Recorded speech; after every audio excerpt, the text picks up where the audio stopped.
So hello everyone, I hope कि आप लोग सब फाइन होंगे। तो आज की इस वीडियो में हम लोग डिस्कस करने वाले क्लास 10 का एक बहुत ही important chapter, that is life processes. इससे हर साल बहुत सारे इंपॉर्टेंट क्वेश्चंस जो आते हैं, आज हम लोग देखने वाले हैं इसी में से एक पार्ट को, दैट इज न्यूट्रिशन। ठीक है, तो सबसे पहले समझेंगे कि आखिर लाइफ प्रोसेसेस होता क्या है। तो किसी भी ऑर्गेनिज्म को सर्वाइव करने के लिए बहुत सारे फंक्शंस को परफॉर्म करना होता है। उन्हीं सारे प्रोसेसेस को, उन्हीं सारे फंक्शंस को हम लोग लाइफ प्रोसेसेस कहते हैं। ठीक है, जैसे कि न्यूट्रिशन हो गया। ठीक है, किसी भी ऑर्गेनिज्म को अगर सर्वाइव करना है तो उसको क्या करना होगा, फूड इनटेक करना होगा, ताकि वहां से उसको एनर्जी मिल सके, ग्रोथ हो सके, और साथ में उसका बॉडी जो है वो वियर एंड टीयर सेल्स जो है उसको मेंटेनेंस कर सके। ठीक है, तो ये सारा काम कर सके, इसके लिए उसको क्या करना होगा, फूड को इनटेक करना होगा, और इसी प्रोसेस को हम लोग न्यूट्रिशन कहते हैं। अब ये जो फूड हम इनटेक किए होते हैं, इससे एनर्जी प्रोवाइड हो, इसके लिए क्या चाहिए होता है, ऑक्सीजन। और ये ऑक्सीजन किस प्रोसेस के द्वारा मिलता है बॉडी को, रेस्पिरेशन के द्वारा। फिर हम लोग चूंकि मल्टी सेल्युलर ऑर्गेनिज्म है, तो हम लोग के अंदर में ना चीज़ों को ट्रांसपोर्ट करना होता है एक पार्ट से दूसरे पार्ट तक। ठीक है, क्योंकि सिंगल सेल वाले ऑर्गेनिज्म में ऐसा जरूरत है ही नहीं, लेकिन हम लोग में बहुत सारा सेल्स है, तो चीज़ों को क्या होना है कि एक जगह से दूसरी जगह ट्रांसपोर्ट करवाते रहना है। ट्रांसपोर्ट किस चीज़ों का, ऑक्सीजन का ट्रांसपोर्टेशन हो सकता है, फूड एनर्जी का ट्रांसपोर्टेशन, फूड का ट्रांसपोर्टेशन हो सकता है, वेस्ट का ट्रांसपोर्टेशन हो सकता है। तो इन सारे जो ट्रांसपोर्ट का सिस्टम होता है वो आ गया हमारा सर्कुलेटरी सिस्टम में। और इसके बाद एक आखिरी जो इंपॉर्टेंट सिस्टम है, दैट इज एक्सक्रीटरी सिस्टम। ठीक है, एक्सक्रीटरी सिस्टम, जहां से क्या हो रहा है हमारा, कि जो भी वेस्ट हमारे बॉडी के अंदर में है उसको एक्सक्रीट किया जाता है, बॉडी से बाहर निकाला जाता है। ठीक है, तो ये सारा फंक्शन जो है वो कोई भी ऑर्गेनिज्म परफॉर्म करता है ताकि वो अर्थ पे सर्वाइव कर सके। तो आज की इस वीडियो में हम लोग समझेंगे सिर्फ न्यूट्रिशन के बारे में। इसको डिटेल्स में समझने वाले हैं, और बोर्ड के अंदर जो भी क्वेश्चन आने वाला वो सब कुछ आज हम लोग टॉपिक्स को कवर कर लेंगे। So what is nutrition? Nutrition आखिर होता क्या है? The process by which an organism take food and utilises it for maintenance, growth and repair. मतलब वो प्रोसेस जिसके द्वारा ऑर्गेनिज्म जो है वो फूड लेता है, खाना खाता है, और इस खाने को इस्तेमाल करता है किस चीज़ के लिए, बॉडी के मेंटेनेंस के लिए, ग्रोथ के लिए, रिपेयर करने के लिए, और साथ ही साथ एनर्जी के लिए। तो इसी प्रोसेस को हम लोग कहते हैं न्यूट्रिशन। ठीक है, तो न्यूट्रिशन क्या हो गया, तो फूड को इनटेक करना ताकि हम लोग क्या कर सके, मेंटेनेंस, ग्रोथ और एनर्जी जो है वो मिल सके। इसी प्रोसेस को, इस कंप्लीट प्रोसेस को हम लोग न्यूट्रिशन कहते हैं। ठीक, अब न्यूट्रिशन के अंदर क्या होता है कि हम लोग जो फूड इनटेक करते हैं वो सारा फूड हमारे लिए यूजफुल नहीं होता है, उसमें से कुछ पार्ट ही हमारे लिए यूजफुल होता है। ठीक है, तो वो पार्ट जो कि हमारे फूड में, वो केमिकल पार्ट जो कि हमारे फूड में होता है, जो कि हमारी बॉडी के लिए नीडेड होता है, उसी को हम लोग न्यूट्रिएंट्स कहते हैं। तो न्यूट्रिशन को एक और तरीके से कह सकते हैं कि intaking of nutrients is known as nutrition. ठीक है, अब ये जो न्यूट्रिएंट्स होता है हमारे बॉडी में, एक, इसको हम लोग दो कैटेगरी में मोटा मोटी तौर पे बांट सकते हैं। एक हो गया मैक्रो न्यूट्रिएंट। ये मैक्रो न्यूट्रिएंट क्या होता है हमारा, तो वैसा न्यूट्रिएंट जो कि काफ़ी ज़्यादा अमाउंट में चाहिए होता है बॉडी को, जबकि माइक्रो जो कि बहुत ही स्मॉल अमाउंट में बॉडी को रिक्वायर्ड होता है, तो उसको माइक्रो न्यूट्रिएंट कह दिए। तो ज़्यादा अमाउंट में हमारे बॉडी को जो न्यूट्रिएंट चाहिए होता है वो हो गया कार्बोहाइड्रेट, प्रोटीन और फैट्स हो गया। ये तीनों न्यूट्रिएंट्स ऐसा है जो कि काफ़ी मात्रा में हमारे बॉडी को रिक्वायर्ड होता है। जबकि वहीं पर माइक्रो न्यूट्रिएंट्स क्या हो गया, जैसे विटामिन एंड मिनरल्स, ये बहुत ही लेस अमाउंट में हमारे बॉडी को रिक्वायर्ड होता है। ठीक है, अब हम लोग आगे पढ़ेंगे कि न्यूट्रिशन, ये जो फूड इनटेक कर रहे हैं हम लोग, ठीक है, जिसको हम लोग न्यूट्रिशन कह रहे हैं, उसका क्या क्या मोड है, क्या क्या तरीका है। तो ये दो तरीके से होता है, एक होता है ऑटोट्रॉपिक न्यूट्रिशन, और दूसरा को हम लोग कहते हैं हेटेरोट्रॉपिक न्यूट्रिशन। तो व्हाट इज ऑटोट्रॉपिक न्यूट्रिशन?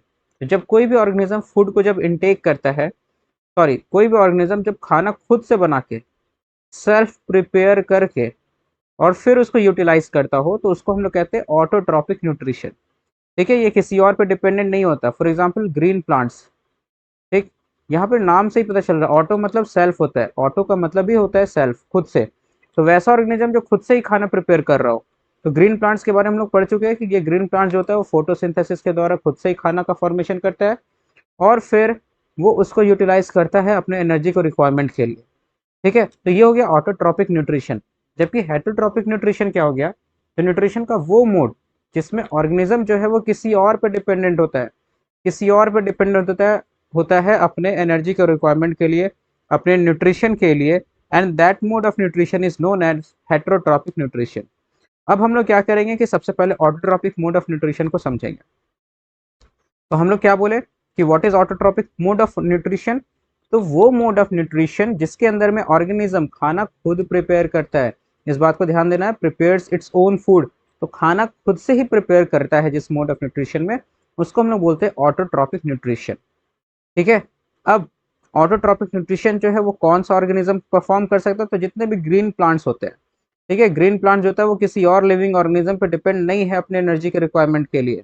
ठीक, तो ग्रीन प्लांट हो गया या ब्लू ग्रीन एल्गी हो गया, ये सारा जो है वो खुद से ही खाना को खाना जो है उसको प्रिपेयर करता है। अब वैसे ऑर्गेनिजम्स जो ऑटोट्रॉपिक मोड ऑफ न्यूट्रिशन को परफॉर्म करते हैं उनको हम लोग ऑटोट्रॉप्स कहते हैं। तो green plants are also known as autotrophs.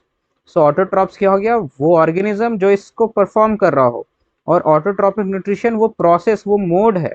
ठीक है। फॉर एग्जाम्पल जैसे प्लांट्स को हम लोग कह दिए ऑटोट्रॉप्स, क्योंकि ये क्या कर रहा है, खाना खुद से बना रहा है, और ये जिस प्रोसेस के द्वारा खाना बना रहा है उसको हम लोग क्या बोल दिया, ऑटोट्रॉपिक न्यूट्रिशन, जिस प्रोसेस के द्वारा सॉरी खाना को इनटेक कर रहा है। ठीक है। अब हम लोग समझेंगे कि आखिर ये प्लांट जो है, ग्रीन प्लांट जो है, वो autotrophic mode of nutrition perform कैसे करता है। तो वो करता है by the process of photosynthesis. ठीक है। तो प्लांट जो होता है, जितना भी ग्रीन प्लांट है, वो फूड प्रिपेयर करता है by the process of photosynthesis. यहाँ पर क्या होता है फोटोसिंथेसिस के दौरान, कि सोलर एनर्जी जो होता है वो कन्वर्ट होता है केमिकल एनर्जी के फॉर्म में। ठीक, मतलब यहाँ पर अगर हमारे पास लीफ है, तो इस कंडीशन में क्या होता है कि लीफ में जो सनलाइट पड़ रहा होता है, ये सोलर एनर्जी आता है। यहाँ पर लीफ के अंदर में हम लोग पढ़ चुके हैं कि यहाँ पर एक ग्रीन कलर का पिगमेंट होता है इसके सेल्स में, जिसको हम लोग कहते हैं क्लोरोप्लास्ट। ठीक है। वो इसको एब्जॉर्ब करता है, और वहां पर क्या होता है ना, कि इसी एनर्जी को, ये जो सन का एनर्जी था, इसको ही केमिकल एनर्जी के रूप में स्टोर किया जाता है, जिसको प्लांट जो है वो बाद में और यूटिलाइज करेगा अपने फंक्शंस को परफॉर्म करने के लिए। साथ ही साथ बाकी सारा ऑर्गेनिज्म भी इसी पर डिपेंडेंट होगा एनर्जी के रिक्वायरमेंट के लिए। तो क्या हो रहा है कि यहाँ पर जो सोलर एनर्जी था, ये सन का ही एनर्जी को क्या किया जा रहा है, केमिकल एनर्जी के रूप में कन्वर्ट किया जा रहा है। ठीक है, मतलब ये क्या किया कि सन का जो ढेर सारा एनर्जी था ना, उसको वो स्टोर कर लिया केमिकल एनर्जी के रूप में, जिसको वो बाद में यूटिलाइज करेगा अपने हिसाब से, अलग अलग फंक्शंस को परफॉर्म करने के लिए, सर्वाइव करने के लिए, और जिसको बाकी सारे ऑर्गेनिज्म भी क्या करेंगे, यूटिलाइज करेंगे इसको, प्लांट के ऊपर डिपेंडेंट होकर के। अब इस दौरान होता क्या है, इस दौरान होता है क्या ना, कि प्लांट जो होता है वो कार्बन डाइऑक्साइड लेता है। हम लोग अभी डिटेल्स में पढ़ेंगे कि आखिर ये कार्बन डाइऑक्साइड कहाँ से आता है। वाटर लेता है और उसको वो कन्वर्ट कर देता है ग्लूकोज के फॉर्म में, in the presence of sunlight and chlorophyll. Chlorophyll.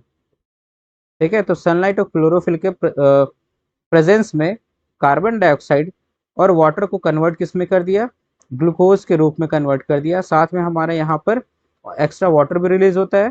ठीक है, तो ये जो प्रोसेस, और साथ में ऑक्सीजन भी रिलीज होता है आउटपुट में। तो ये जो हमारा प्रोसेस होता है, इसी को हम लोग कहते हैं फोटोसिंथेसिस। इसको बैलेंस, ये जो है इसको हम लोग बैलेंस, अभी ये बैलेंस नहीं है, इसको बाद में बैलेंस करना सीखेंगे हम लोग अगले चैप्टर में। खैर, अभी ये फिलहाल समझ में आ रहा है कि ये क्या हो रहा है इस प्रोसेस के अंदर में।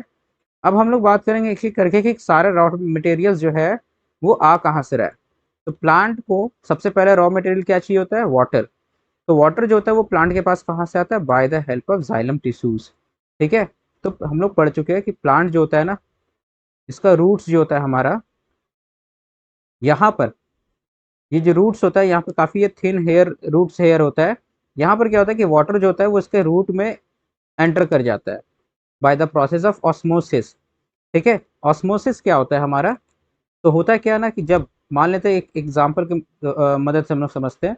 यहाँ पर क्या होता है कि मान लेते हैं कि ये एक सॉल्यूशन हम लोग ले रहे हैं, यहाँ पर ये मान लेते हैं ये सॉल्यूशन है शुगर वाटर का।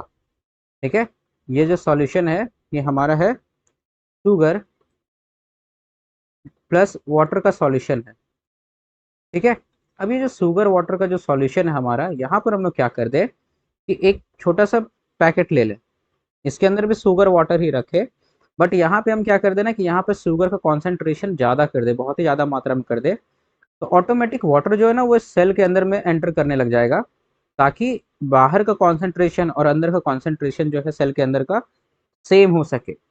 ठीक है, तो यहाँ पर भी सेम होता है, प्लांट के रूट्स में जो अंदर में हमारा आयंस मौजूद होता है, वो अगर ज़्यादा कॉन्सेंट्रेशन में है और बाहर में कम मात्रा में रहता है, तो ये वाटर अपने आप इसके रूट्स के अंदर एंटर कर जाता है। ठीक है, और यहाँ से ये पुश करता है वाटर को थोड़ा सा ऊपर की तरफ।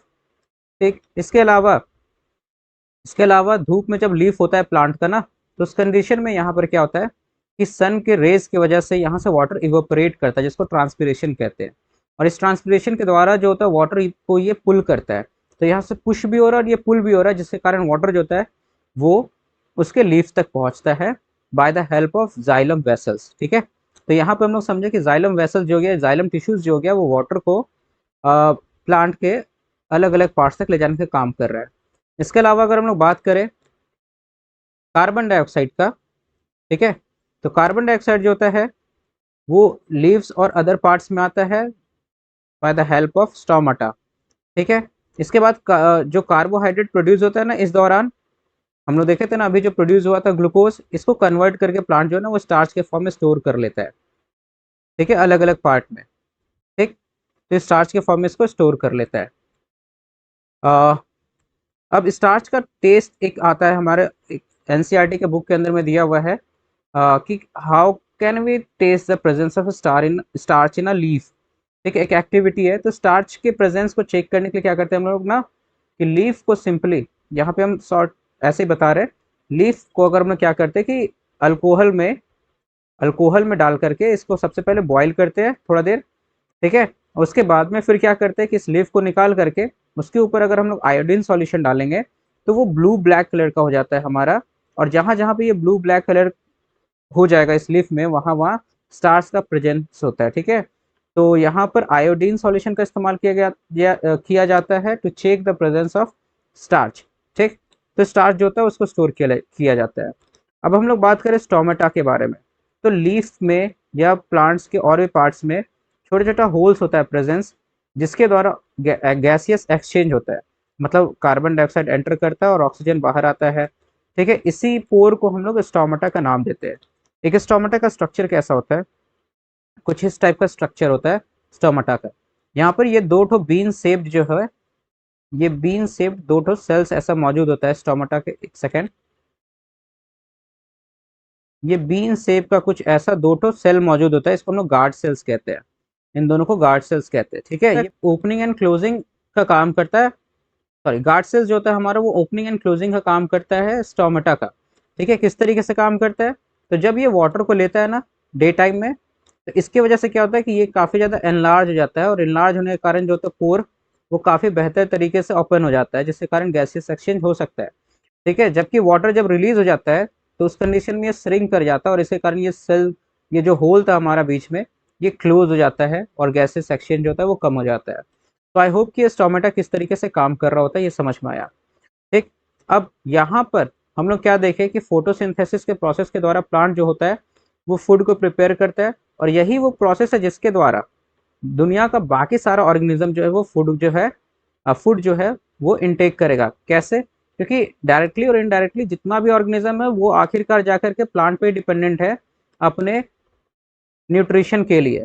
ठीक है, फॉर एग्जाम्पल जैसे एक हार्बीवोरस घास को खाता है और एक कार्निवोरस हार्बीवोरस को खा रहा है, तो यहाँ पर क्या हो रहा है कि जो हार्बीवोरस है वो प्लांट पे डिपेंडेंट था। जैसे मान लेते हिरन जो है वो घास को खाया और हिरन को एक शेर खा गया, तो उस कंडीशन में शेर को जो एनर्जी है अल्टीमेटली वो किसकी वजह से आ रहा है, ग्रीन प्लांट की वजह से ही आ रहा है। तो जितना भी एनर्जी जो रिक्वायरमेंट होता है हमारे कंप्लीट सिस्टम के अंदर में, वो सब कहाँ से आ रहा है, ग्रीन प्लांट्स के द्वारा आ रहा है। इसीलिए इनको ना हम लोग प्रोड्यूसर्स के नाम से भी जानते हैं। ठीक है, क्योंकि ये जो है वो फूड प्रिपेयर कर रहा है बाकी लोगों के लिए, जितने भी ऑर्गेनिजम्स है। तो आई होप कि ये क्लियर हो गया होगा, हम लोग समझे कि ऑटोट्रॉपिक न्यूट्रिशन क्या है। अब हम लोग समझेंगे हेटरोट्रॉपिक न्यूट्रिशन किसको कहते हैं। तो हेटरोट्रॉपिक न्यूट्रिशन क्या है, ये वो मोड ऑफ न्यूट्रिशन है जहाँ पर ऑर्गेनिज्म जो है वो खाना खुद से नहीं बनाता है, बल्कि किसी और पर डिपेंडेंट होता है। ठीक है, किसी और पर डिपेंडेंट होता है अपने एनर्जी के रिक्वायरमेंट के लिए, अपने न्यूट्रिशन के लिए। कोई और खाना बना के देगा, बस वो उसको इनटेक कर लेगा। ठीक है, और वैसा ऑर्गेनिज्म जो heterotrophic mode of nutrition perform करता है उसको हम लोग कहते हैं हेटरोट्रॉप्स। जैसे ऑटोट्रॉपिक मोड ऑफ न्यूट्रिशन वाले को क्या कहते थे हम लोग, ऑटोट्रॉप्स, है ना, वैसे इसको हम लोग क्या कहते हैं, हेटरोट्रॉप्स कहते हैं। अब ये बहुत ही सारे प्रकार से होता है। सॉरी, यहाँ पे स्पेलिंग गलत है। सेप्रोट्रॉप्स, सबसे पहले हम देखेंगे सेप्रोट्रॉपिक मोड ऑफ न्यूट्रिशन।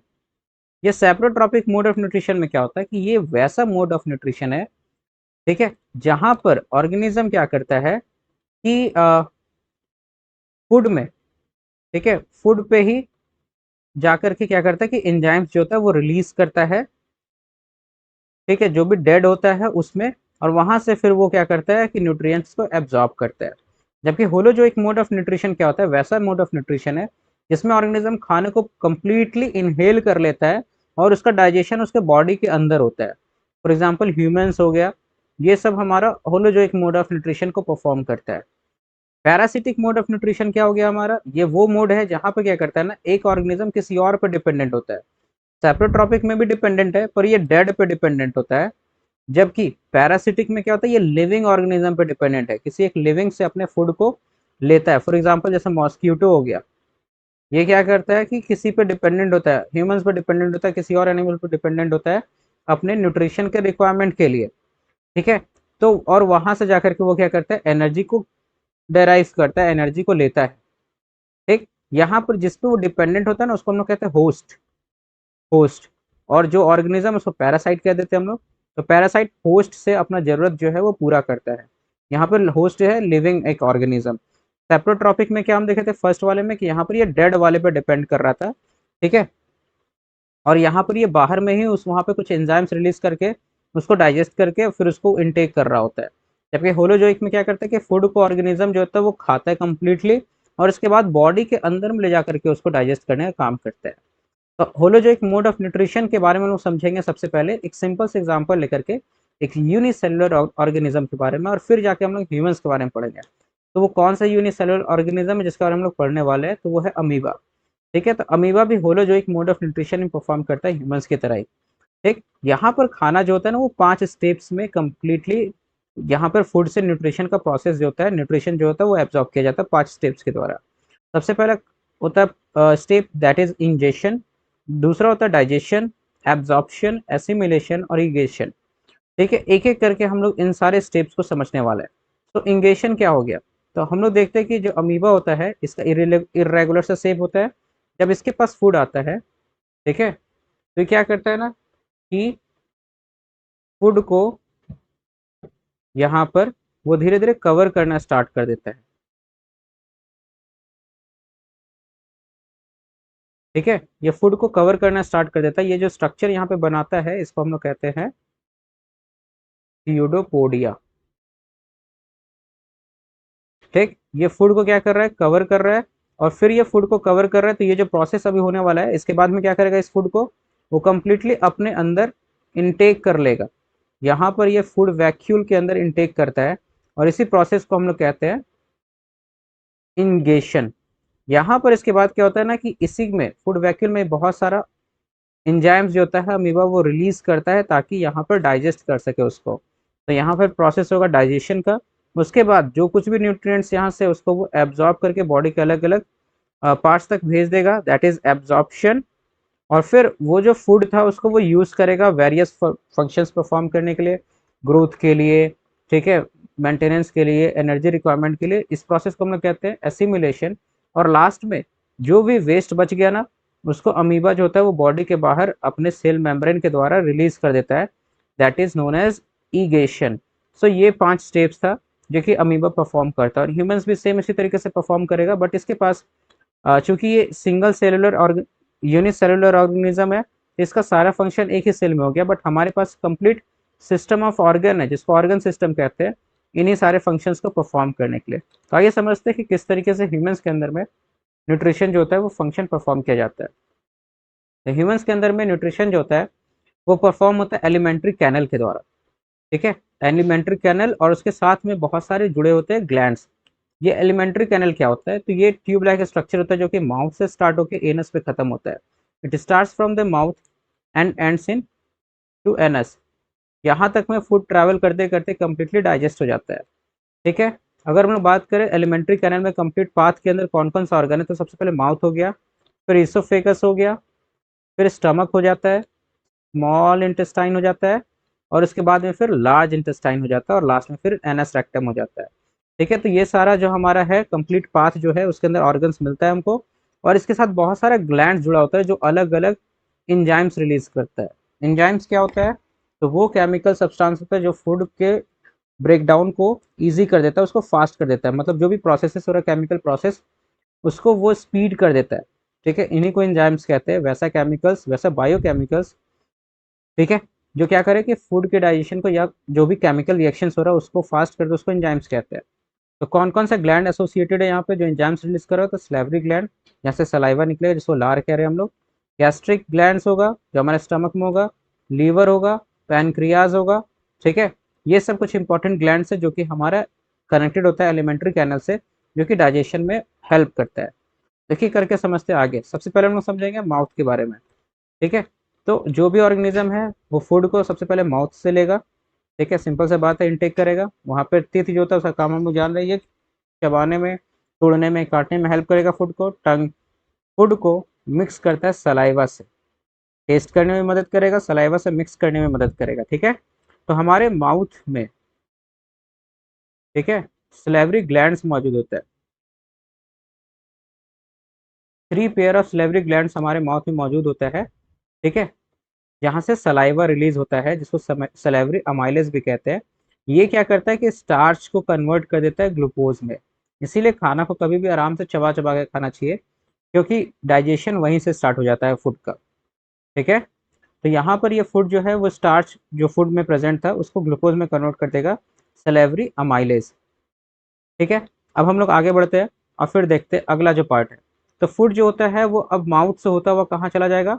एक ट्यूब लाइक स्ट्रक्चर में जिसको हम लोग कहते हैं ओएसोफेगस या इसोफेगस। ये लंबा सा स्ट्रक्चर है जो कि माउथ के बाद में आता है, हमारा मस्कुलर ऑर्गन होता है। यहाँ पर फूड एंटर करता है ना, तो ये फूड को नीचे की तरफ भेजने का काम करता है स्टमक में। तो ये माउथ और स्टमक को कनेक्ट करने का काम कर रहा है। अब ये फूड जो है नीचे भेजता है एक खास मोशन के द्वारा, एक खास प्रकार का मूवमेंट के द्वारा, इसको बोलते हैं पेरिस्टाल्टिक मूवमेंट। तो व्हाट इज पेरिस्टाल्टिक मूवमेंट? तो फूड जब हमारा, जैसे मान लेते हैं कि यहाँ पर ये एक इसोफेगस है, तो यहाँ पर जैसे फूड आएगा तो उस कंडीशन में ये क्या होगा कि यहाँ पे इसोफेगस जो है, इसोफेगस जो है यहाँ पर वो क्या कर जाएगा कि एक्सपेंड कर जाएगा थोड़ा सा। यहाँ पे वो एक्सपेंड कर जाएगा फूड के लिए। और उसके बाद क्या होता है ना कि फूड को ये क्या करता है ना, ऊपर से मसल्स जो ऊपर से वो कॉन्ट्रैक्ट करता है और नीचे में एक्सपेंड करता है। और इसके कारण फूड जो होता है वो ऑटोमेटिक नीचे की तरफ ढकलाता चला जाता है, नीचे की तरफ मूवमेंट करता चला जाता है। ठीक है, आई होप ये बात समझ में आ रहा होगा। जैसे कि हमारे यहाँ पे ये मसल्स है, फूड जैसे यहाँ एंटर किया, अब ये ऊपर का जो हमारा मसल से ये कॉन्ट्रैक्ट करता है और नीचे वाला एक्सपेंड करेगा, तो ऑटोमेटिक ये फूड जो होगा वो नीचे की तरफ पुश होगा। ठीक है, और ये जो मूवमेंट है ना मसल्स का, एक रिदम में, एक खास तरीके से, ताकि फूड को नीचे आगे की तरफ बढ़ा सके, इसी मूवमेंट को हम लोग पेरिस्टाल्टिक मूवमेंट कहते हैं। तो ये पेरिस्टाल्टिक मूवमेंट के द्वारा जो होता है फूड जो होता है माउथ से स्टमक तक जाता है। ठीक है, डायरेक्टली अगर ऐसा ट्यूब जैसा होता है तो जैसे ही हम लोग उल्टा होते हैं सारा खाना पेट से मुंह में आ जाता है, बट ऐसा तो होता नहीं है। ऐसा इसलिए नहीं होता क्योंकि ये मस्कुलर ऑर्गन है। ठीक है, ये ऐसे जनरली आपस में थोड़ा सा स्टिक किया हुआ रहता है, बट जैसे ही फूड आता है ये थोड़ा सा एक्सपेंड करता है और एक खास मोशन कर रहा है जिसके तरफ फूड को नीचे की ओर पुश किया जा रहा है। ठीक है, अब ये खाना पुश होता हुआ पेरिस्टाल्टिक मूवमेंट से कहाँ आ जाएगा? हमारा स्टमक में। ठीक है, स्टमक में आ जाएगा हमारा। स्टमक जो होता है वो हमारे एब्डोमेन में लेफ्ट साइड में होता है ना। अब हम लोग आगे समझते हैं कि स्टमक जो होता है वहां पर क्या क्या होता है। तो हमारा जो स्टमक होता है ना, ये बहुत ही बड़ा एक मैस्कुलर ऑर्गन होता है। इसके वॉल्स में खास ग्लैंड्स मौजूद होता है, इसको हम लोग गैस्ट्रिक ग्लैंड्स कहते हैं। ठीक है, ये क्या करता है? ये गैस्ट्रिक जूस रिलीज करता है। इस गैस्ट्रिक जूस के अंदर में HCl, हाइड्रोक्लोरिक एसिड, पेप्सिन और म्यूकस मौजूद होता है।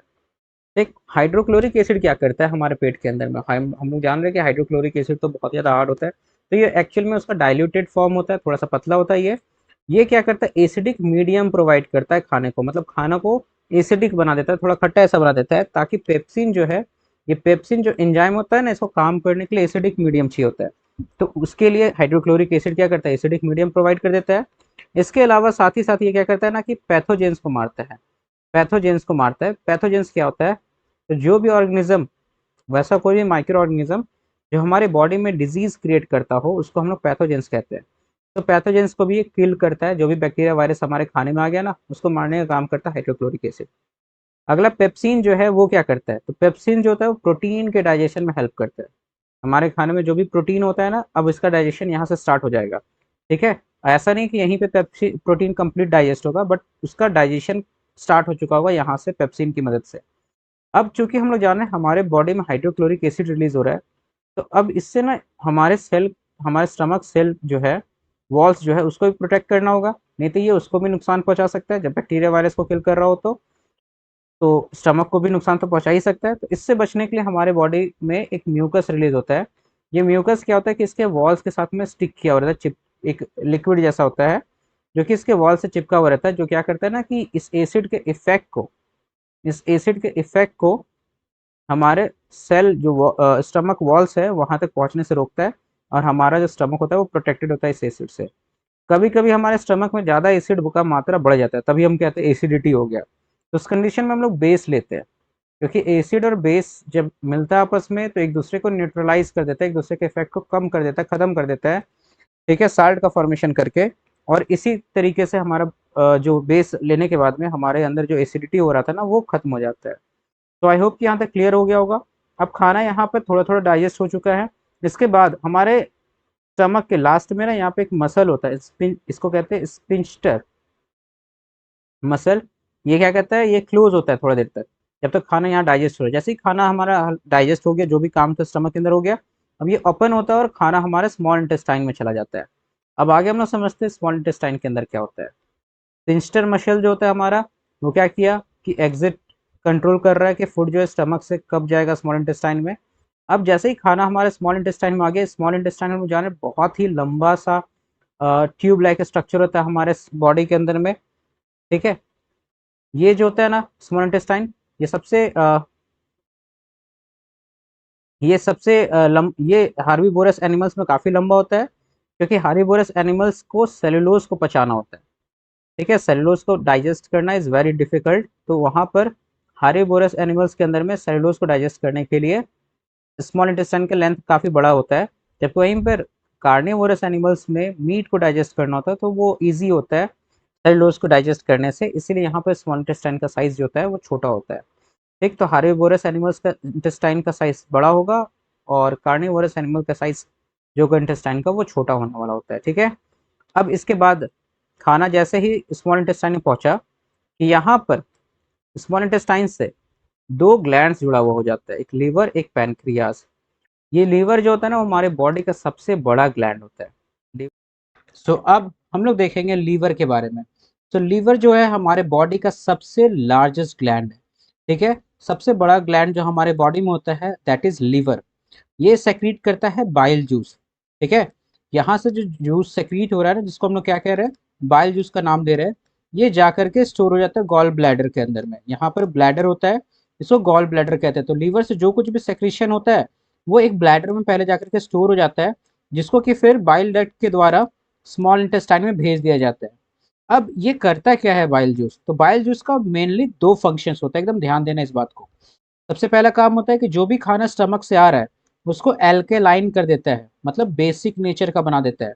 हम लोग पढ़े थे ना अभी जस्ट कि स्टमक के अंदर में जो फूड था वो एसिडिक नेचर का हो जाता है due to the presence of hydrochloric acid. अब इस एसिड को, एसिड वहां पे जरूरी था क्योंकि तभी हमारा पेप्सिन काम कर पा रहा था, बट अब आगे में ये जो है वो फूड को बेसिक नेचर का कर देता है, अल्कलाइन कर देता है। अल्कलाइन मतलब होता था वैसा बेस जो कि वाटर में डिजोल्व हो सके, तो अल्कलाइन कर देता है ताकि आगे का जो एंजाइम्स है वो प्रॉपरली काम कर सके। पैनक्रियाज का जो एंजाइम होता है वो आगे काम कर सके। इसके बाद आगे और ये क्या करता है, तो जो फैट्स होता है ना इसको इमल्सिफिकेशन में हेल्प करता है। मतलब फैट्स का बड़ा बड़ा जो मॉलिक्यूल्स होता है इसको ये छोटे छोटे मॉलिक्यूल्स के रूप में तोड़ देता है, इसी को कहते हैं इमल्सिफिकेशन। तो फैट्स की डाइजेशन में भी ये हेल्प कर रहा है। यहाँ पर ये दो फंक्शंस परफॉर्म कर दिया लीवर। अब इसके बाद जो नेक्स्ट ग्लैंड हमारे स्टमक स्मॉल इंटेस्टाइन में जुड़ा होता है that is this is known as pancreas. तो पैनक्रियाज जो होता है हमारा, ये जो जूस रिलीज करता है वो होता है पैनक्रिएटिक अमाइलेज, ट्रिप्सिन और लाइपेज होता है। ठीक है, अमाइलेज के बारे में जान रहे हैं, ये स्टार्च को कन्वर्ट कर दे रहा था ग्लूकोज में। इसके अलावा जो ट्रिप्सिन होता है ये प्रोटीन के डाइजेशन में और हेल्प करेगा। ठीक है, ऐसा नहीं होता है कि एक ही बार में फूड कंप्लीटली डाइजेस्ट हो जाता है। ठीक है, स्टेप बाय स्टेप इसका डाइजेशन हो रहा है। तो यहाँ पे ट्रिप्सिन जो होता है वो फर्दर प्रोटीन को डाइजेस्ट करके, मतलब प्रोटीन को डाइजेस्ट करने का काम करेगा। वहीं पर जो लाइपेज होता है ना यहाँ पे रिलीज हुआ, ये जो इमल्सिफाइड फैट्स था, जो लीवर जो फैट्स को इमल्सिफाई किया था, छोटे छोटे मॉलिक्यूल्स में तोड़ा था, उसके डाइजेशन में हेल्प करेगा ये।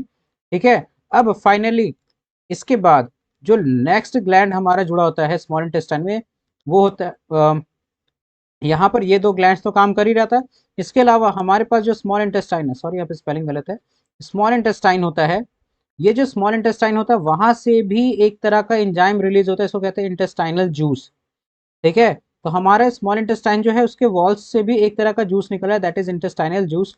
ये क्या करता है कि फाइनली जो भी हमारा था कार्बोहाइड्रेट, प्रोटीन या फैट्स, उसको फाइनल जो हमारा सिंपलेस्ट फॉर्म में तोड़ने का काम करता है, वो इंटेस्टाइनल जूस कर रहा है। ठीक है। ये कार्बोहाइड्रेट को ग्लूकोज के रूप में तोड़ देता है, प्रोटीन को अमीनो एसिड के रूप में तोड़ देता है, और फैट्स को फैटी एसिड प्लस ग्लिसरॉल में तोड़ देता है। इस बात को एकदम ध्यान रखना है। ठीक है। ये इंपॉर्टेंट पार्ट है यहाँ पर कि फैट्स को ये फैटी एसिड प्लस ग्लिसरॉल में तोड़ा, प्रोटीन को अमीनो एसिड और कार्बोहाइड्रेट को ग्लूकोज के फॉर्म में तोड़ दिया। ये सिंपलेस्ट फॉर्म में अब टूट चुका है। अब इसके बाद क्या होगा ना कि हमारे स्मॉल इंटेस्टाइन ना इन सारे चीज़ों को, इन सारे सिंपलेस्ट सब्सटेंसेस को एब्जॉर्ब करने का काम करेगा। पर वो होगा कैसे? तो वो काम होगा विली के द्वारा। ठीक है। ये विली क्या होता है? ये स्मॉल इंटेस्टाइन का अगर वॉल हम लोग देखें तो यहाँ पर ये छोटा छोटा फिंगर लाइक प्रोजेक्शंस निकला हुआ है। ठीक है। ये जो स्मॉल फिंगर लाइक प्रोजेक्शंस इसके वॉल पे है ना, इसी को हम लोग नाम दिए विली का। तो ये क्या करेगा, जब भी सिंपल सब्सटेंसेस आएगा तो ये विली जो है उन सारे फूड पार्टिकल, वो जो सिंपल सब्सटेंसेस हमारा जो ब्रेक डाउन हुआ ना, उन सबको एब्जॉर्ब करेगा। अब ये जो विली होता है इसी के किनारे ब्लड वेसल्स भी दौड़ते रहता है। ये जो ब्लड वेसल्स होता है, ये जो फूड पार्टिकल होता है, वो एब्जॉर्ब होकर इन सारे ब्लड वेसल्स में चला जाता है, और फाइनली फूड हमारे जो है वो ब्लड में आ जाता है। अब इस ब्लड में आने के बाद क्या होगा, जो फूड पार्टिकल्स है वो हर एक सेल तक ट्रांसपोर्ट किया जाएगा। तो ये एब्जॉर्प्शन का प्रोसेस हो गया। अब ये हर एक सेल में ट्रांसपोर्ट होने के बाद में उसका यूटिलाइज किया जाएगा ताकि वेरियस फंक्शंस परफॉर्म किया जाए। ठीक है। एनर्जी हमारा फॉर्मेशन होगा, डिफरेंट प्रोटीन्स का निर्माण होगा। ठीक है। तो अब यहाँ पर ये जो लास्ट स्टेप है ना, कि जो डाइजेस्टेड फूड एब्जॉर्ब हो गया है, उसके बाद उसका जो वेरियस फंक्शन के लिए यूज किया जाएगा, इसी को हम लोग बोलते हैं एसिमिलेशन। तो ये जो स्टेप है यहाँ पे एसिमिलेशन होगा, हमारा फूड जो डाइजेस्टेड था, एब्जॉर्ब था, और फाइनली यहाँ पर जो डाइजेस्ट हो गया वो तो हमारा एब्जॉर्ब हो गया, लेकिन कुछ ऐसा मटेरियल होगा जो यहीं रह जाएगा, वो आगे की ओर चला जाता है हमारा लार्ज इंटेस्टाइन के अंदर में। ठीक है। तो वो हमारा चला जाएगा लार्ज इंटेस्टाइन के अंदर में। फूड जो होगा वो स्मॉल इंटेस्टाइन से चला जाएगा, फिर लार्ज इंटेस्टाइन में एंटर कर जाएगा। ये जो अनएब्जॉर्ब फूड है वो चला गया हमारा लार्ज इंटेस्टाइन के अंदर में, जहां पर इस यहाँ पे क्या किया जाएगा ना, कि जो फूड था जो कि अनएब्जॉर्ब था, उसमें से एक्स्ट्रा वाटर वो एब्जॉर्ब कर लेगा लार्ज इंटेस्टाइन। ठीक है। एक्स्ट्रा वाटर को वो एब्जॉर्ब कर लेगा, और उसके बाद वो फूड जो है वो एनस से होते हैं हमारे बॉडी के बाहर जो है वो चला जाएगा। सो आई होप कि इस वीडियो के अंदर में कंप्लीट लाइफ प्रोसेस का जो फर्स्ट पार्ट था, दैट इज न्यूट्रिशन, वो क्लियर हो गया होगा। हर एक जो भी इंपॉर्टेंट पार्ट था उसको कंप्लीटली हम लोग देख चुके हैं। अगर कोई डाउट है तो प्लीज कमेंट सेक्शन में बताएं। मिलते हैं नेक्स्ट वीडियो में, तब तक के लिए take care and good bye.